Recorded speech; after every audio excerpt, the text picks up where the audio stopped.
आज से हमारे गांव में काम स्टार्ट हो चुकी है। गांव में कोटला सभी भाई पधारे देखने के लिए। भाई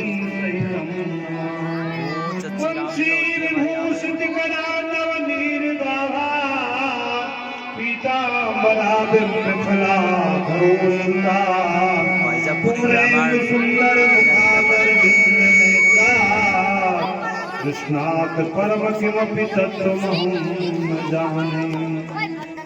अतुलित बलधाम महेम शैलावदेहं धनुजवन कुशानं ज्ञानिनामग्रगण्यं सकल गुण निधानं वानराधीशं रघुपति प्रिय भक्तं वासजातं गुरुर्ब्रह्मा गुरुर्विष्णु गुरुर्देव महेश्वर गुरु साक्षात् परम ब्रह्म तस्मै श्री गुरुवे नमः।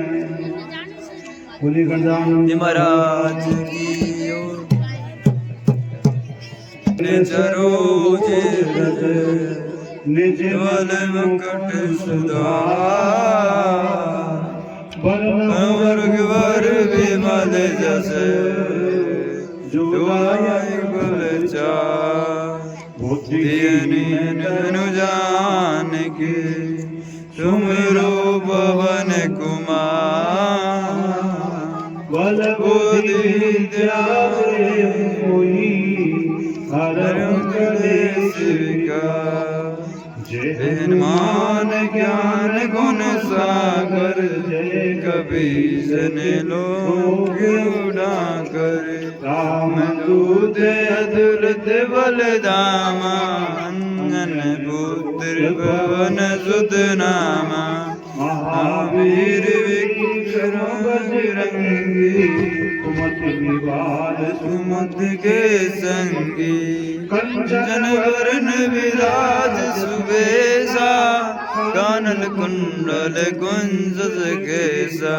हाथ वर्ष और ध्वजा विराजे अपने मुझे और साधे भुवन के श्री के नंदन पिताजी माधव समंदन विद्यावान गुणी अति साधु राम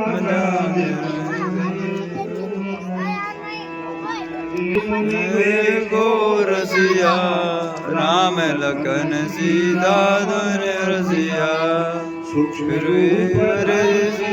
दिखावा रंग जलावे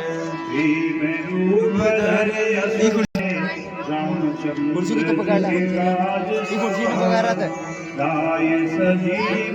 लखन जलाए दोनों कुर्सी ले लो, दोनों ने तेरा पहले रघुपति की बहुत बड़ाई तुम मम प्रिय भरत समभाई सहस बदन तुम्हारो यश गावे अस गई श्रीपति कंठ लगावे सनकादिक ब्रह्मादि मुनीसा नारद सारद सहित अहिसा कुबेर दिगपाल जहाते कवि कोविद कहि सके तुम उपकार सुधीर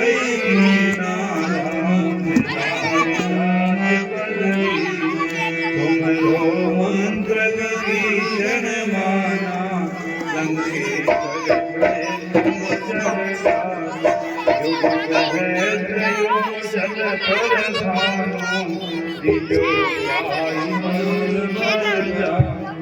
प्रभु मोदिका मेले मुखमानी जगति लांग गए अचरज दुर्गम राज जगत दे दे दे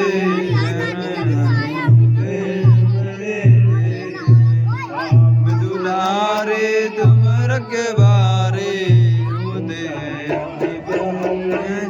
सारे तुम्हारी शरणा रक्षा को डरना आपन तेज समारो आपे दीनों लोग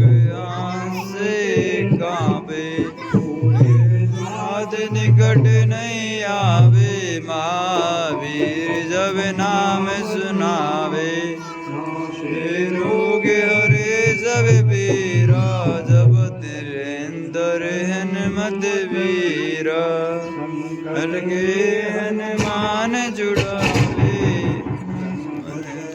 मन को पावे पर राम सबसी राजा तिनके काज सकल तुम साजा और मनोकर जो कोई लावे जोई जीवन बल चढ़ावे रोवर दाम सब तुम्हारा साधु संत के तुम रखवारे दर राम दुलारे के दादा अबर जानकी रे पासा सदा रोग बसती दादा रोभजन राम को पावे जन्म जन्म को दुर्विषयावे अंतकाल भर कर जाई भक्ति बढ़ाई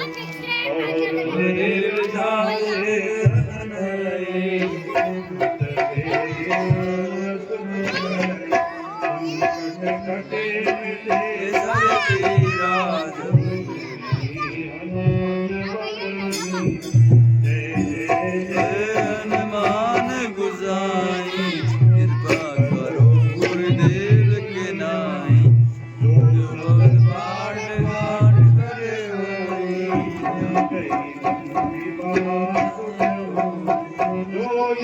बड़े हनुमान चालीसा से दगागे गोरीसा तुलसीदास हमारे नाथ खड़े में डेरा पवन संकट हरण पवन राम लखन सीता सहित हरण रूप सियावर रामचंद्र की जय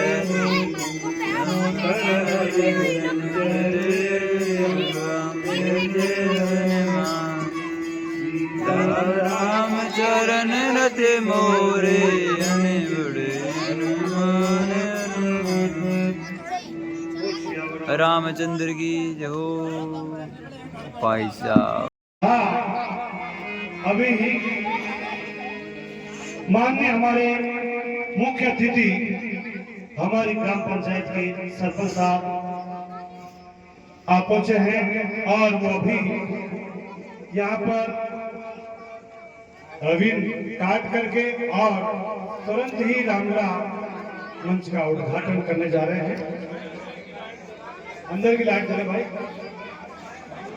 ग्राम पंचायत के सरपंच साहब आप पहुंचे हैं और अभी रवीन काट करके और रामलीला का मंच उद्घाटन करने जा रहे हैं और उन्होंने दीपक प्रज्वलित करके सर्वप्रथम दीपक जला करके और श्री रामलीला का उद्घाटन किया है और रवीन काटकर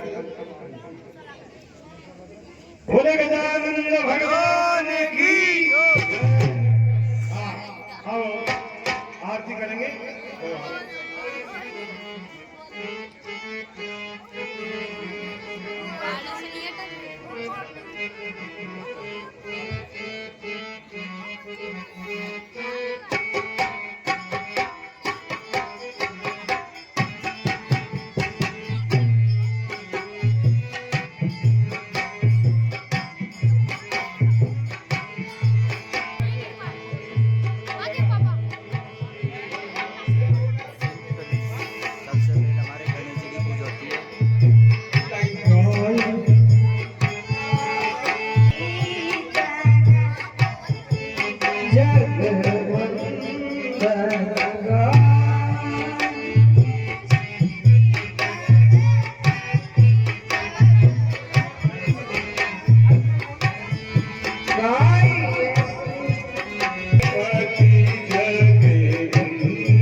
डालूं, मतलब 15 दिन की होती है रामलीला और मैं भाग करके डालूं, मतलब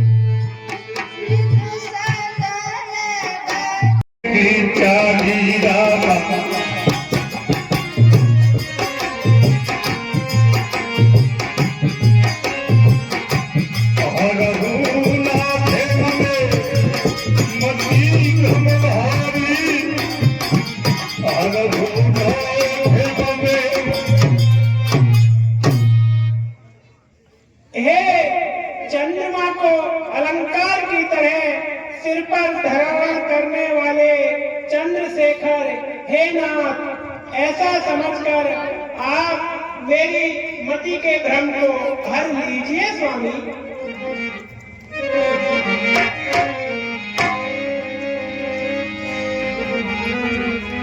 तुम अपनी राम हो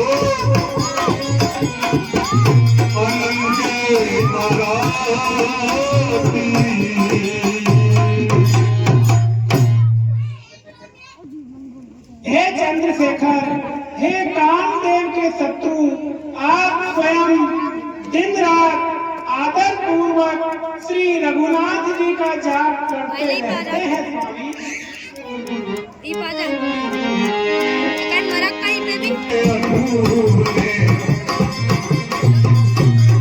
कहने वाला राजकुमार है या फिर कोई दूसरा राम है स्वामी? आज राम का जन्म है क्या? राम का जन्म जो धमतनी नारी ग्रह मति भोज देख चरित महिमा सुनते और धमति बुद्धि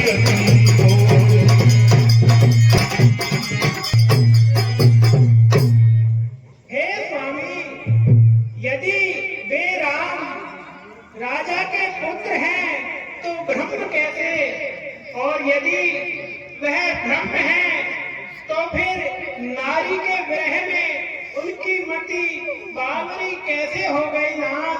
हे स्वामी, उनका ऐसा परम पुनीत चरित्र सुनकर और उनकी महिमा देखकर मेरी बुद्धि चकरा गई है स्वामी।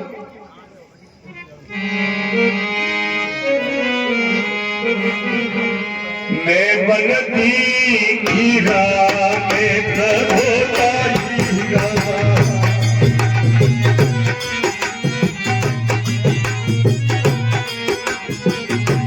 अति भय विकार तुम ही सुनागे।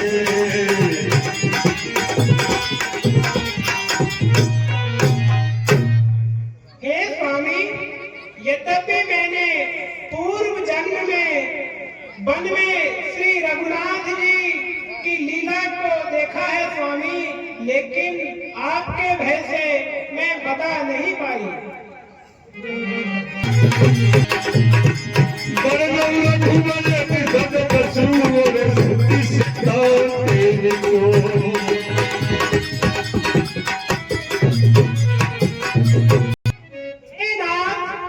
मैं पृथ्वी पर सिर रखकर बार बार आपको प्रणाम करके पूछती हूँ स्वामी, हे प्रभु, श्री रामचंद्र जी के परम पुनीत लीला का आप वर्णन कीजिए स्वामी।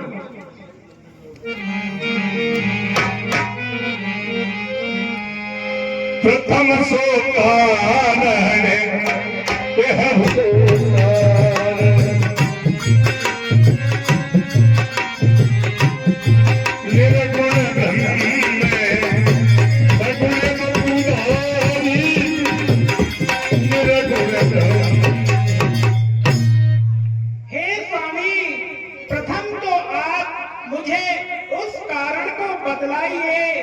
जिससे निर्गुण ब्रह्म सगुण रूप धारण करते हैं प्रभु।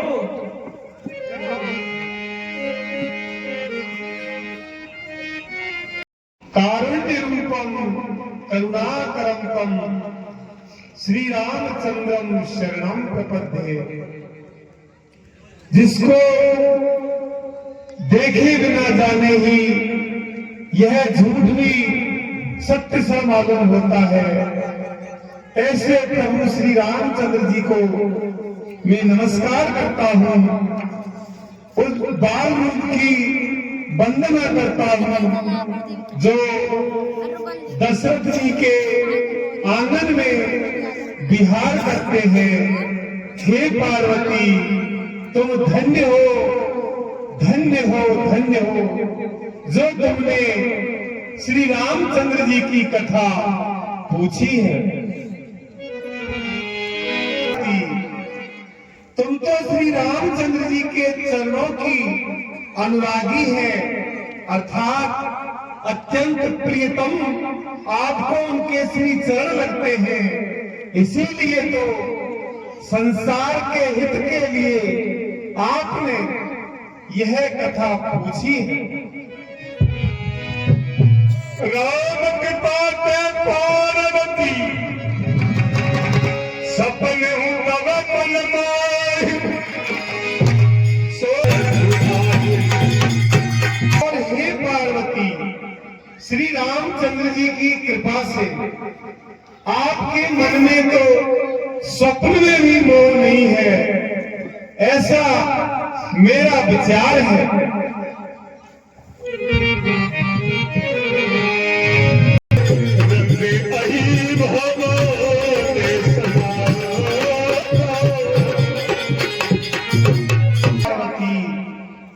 जिन्होंने श्री हरि की कथा को इन कानों से नहीं सुना है, उनके कान तो सर्प के बिल के समान है।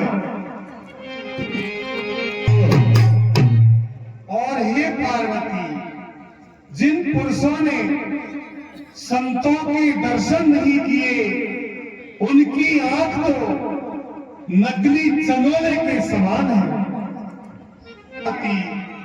जिन पुरुषों ने अपने हृदय में श्री हरि भक्ति का स्थान नहीं दिया, उनका हृदय तो, उनका शरीर तो जिंदा रहते हुए भी मुर्दे के समान है। श्री रामचंद्र जी की कथा तो उस ताली के समान है जो संशय रूपी पक्षियों को उड़ा देती है। श्री रामचंद्र जी पुरुषों में प्रसिद्ध है और परावर है, सब के हृदय में वास करने वाले हैं। वे ही श्री दशरथ जी के आंगन में विहार करने वाले श्री रामचंद्र जी मेरे स्वामी हैं। आपकी चंद्रमा के मरीचियों के समान शीतल वाणी सुनकर मेरे हृदय का अज्ञान रूपी शरद ऋतु का ताप समाप्त हो गया है। हे प्रभु, अब मेरे हृदय का विषाद जाता रहा है ना। प्रभु अवतार लेते हैं, ऐसा उनका अवतार लेने का कारण है। द्वारपाल हरि के हरि, जय रूप जय जान सबको जय रूप जय। हे पार्वती, श्री रामचंद्र जी का अवतार लेने का एक कारण यह है कि जय और विजय नाम के दो श्री हरि के द्वारपाल थे।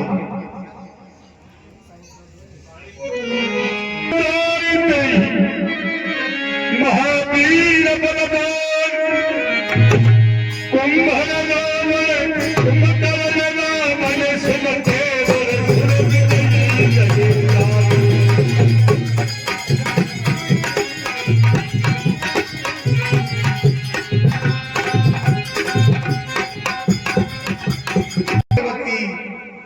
जय और विजय का सनक सनातन सनंदन जो सनकादि ऋषि है, उनका श्री हरि के दरबार में जाने से रोकने के लिए उन्होंने उनको श्राप दे दिया। इसलिए एक जन्म का हरि का अवतार लेने का यह कारण है। और एक जन्म में बेही जय और विजय रावण और कुंभकर्ण नाम से विख्यात हुए। हे पार्वती, एक जन्म में श्री हरि का अवतार लेने का यह कारण है कि जो एक जलंधर नाम का महान प्रतापी राक्षस था, उसको मारने के लिए उस जलंधर से इस संसार के सारे जितने भी देवी देवता हैं, जितने भी चर और अचर प्राणी हैं, उसके सामने हार गए थे। इसलिए हे पार्वती, उस जलंधर को शांत करने के लिए, वध करने के लिए श्री हरि ने अवतार लिया था।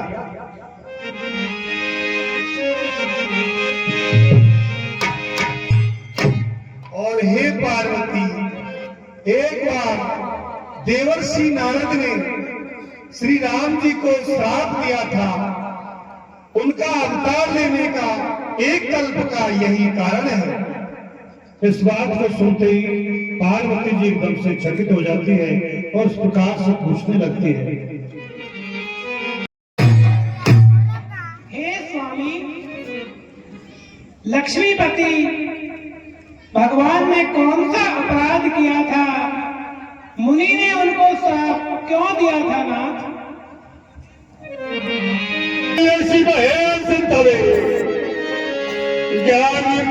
ज्ञानी मूढ़न को जय दस रघुपति करई करोड़ सो बसते क्षण हो।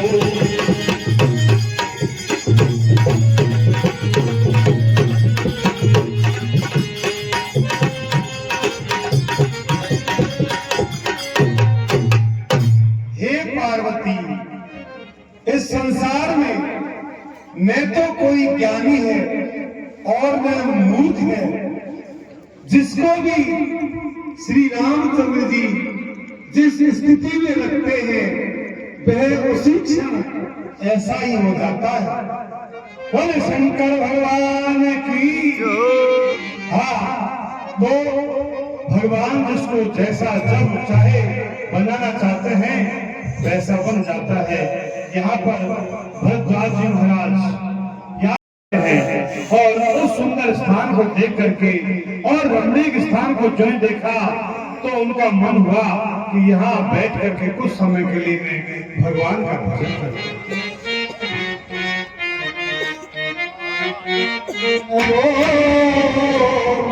नारायण नारायण नारायण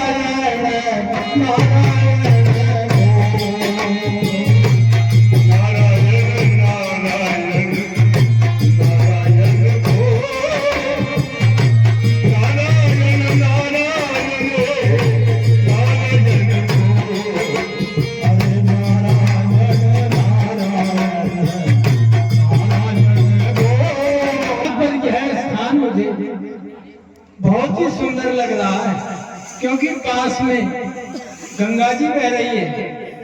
इसलिए मैं यहाँ बैठकर कुछ भगवान का भजन करूं। बहुत सुंदर स्थान है। नारायण नारायण। हाँ तो सज्जनों, नारद जी वहां पर बैठ करके और भगवान का जो ध्यान करने के लगते हैं, तो और इधर स्वर्गलोक में देवराज इंद्र अपनी सभा में बैठे हुए हैं। क्योंकि देवराज इंद्र हमेशा डरे हुए रहते हैं, क्योंकि जिनको अपनी खुशी का लोभ होता है, वो हमेशा कौवे की तरह डरते रहते हैं कि कहीं हमारी खुशी छिन नहीं जाए। हमेशा उनको भय बना रहता है। अरे खाई कर कालियादेव सरकार अपने स्वर्गलोक में सब कुशल मंगल तो है, कहीं तूफान, कहीं आंधी, कहीं अतिवृष्टि, कहीं अल्पवृष्टि, ऐसा तो कुछ घटित नहीं हो रहा। सरकार बहुत डबल काम हो रहा है।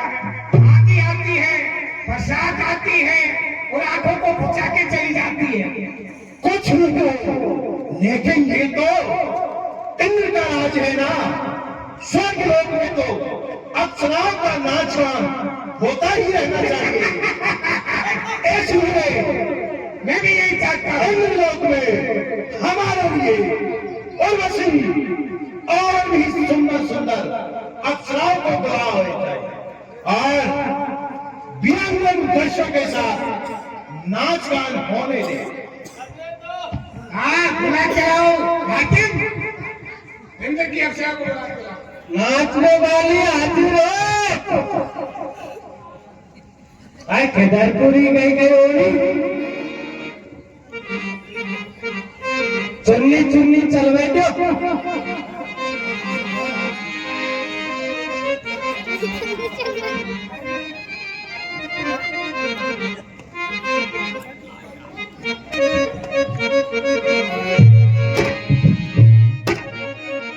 हमारे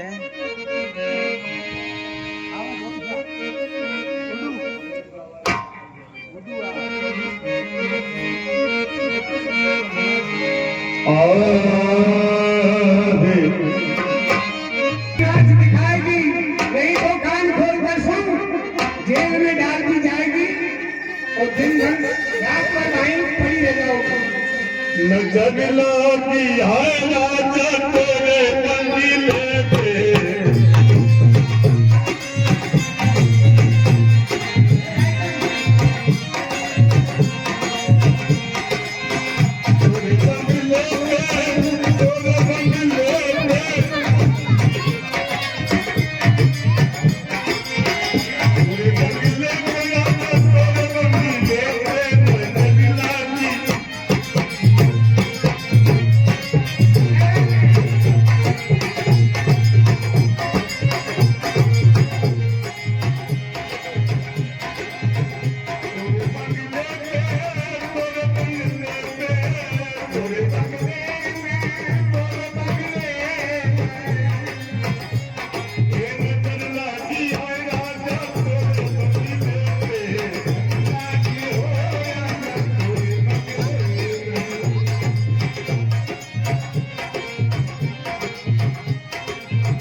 ये क्या हो रहा है सरकार? ये तो किसी ने जादू किया है ऐसा लगा मेरे को। ऐसा लगता है निश्चित रूप से मेरे सिंहासन को प्राप्त करने के लिए कोई ना कोई योगी या तो साधना कर रहा है या हो सकता है शास्त्री जी इंद्रासन प्राप्त करने के लिए कथा कर रहे हो। आपके इसलिए अभी मेरे मित्र कामदेव को बुलाया जाए। सरकार अभी चकाचक उड़ रही थी और अचानक सिंहासन लेना, इसमें कोई गड़बड़ी है। इसीलिए तो जल्दी ही मेरे मित्र कामदेव को बुलाया जाए। बिल्कुल सर, कामदेव सरकार हाजिर हो। हाँ, क्योंकि इंद्र हमेशा डरा रहता है, उससे भय बना रहता है और उसने तुरंत ही अपने मित्र कामदेव को बुलाया। मित्र जय सुरेंद्र। जय सुरेंद्र मित्रों। कहिए मित्रवर, आज मुझे किस कारण से याद किया है?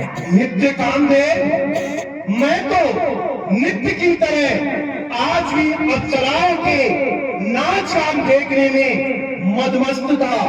उर्वशी एवं अनेक अप्सराएं बहुत सुंदर नाच काम दिखा रही थी। अच्छा। लेकिन अचानक ही मेरा सिंहासन ऐसा हिला जिससे प्रतीत होता है कि निश्चित रूप से मेरे सिंहासन को कोई प्राप्त करना चाहता है, मेरे सिंहासन पर कोई खतरा है।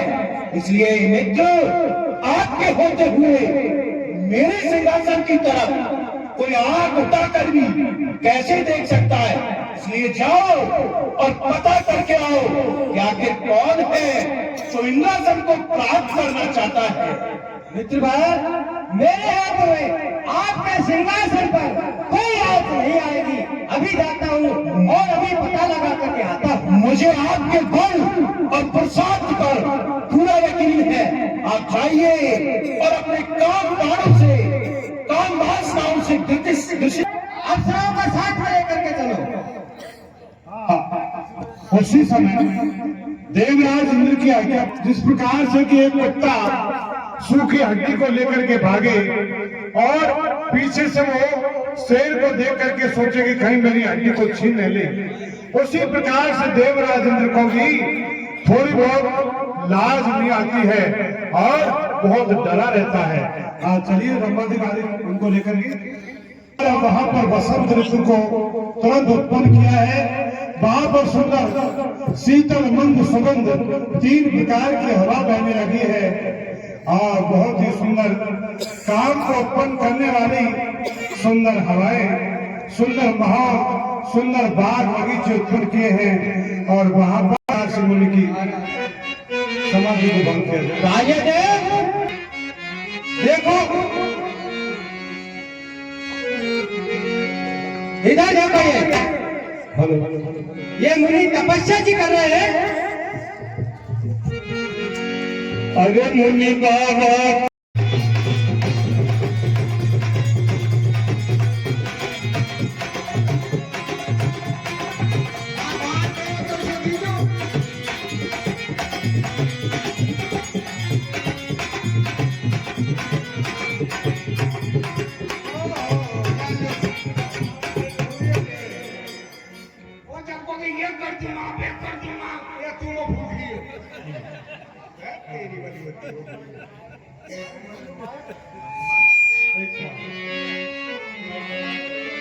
सही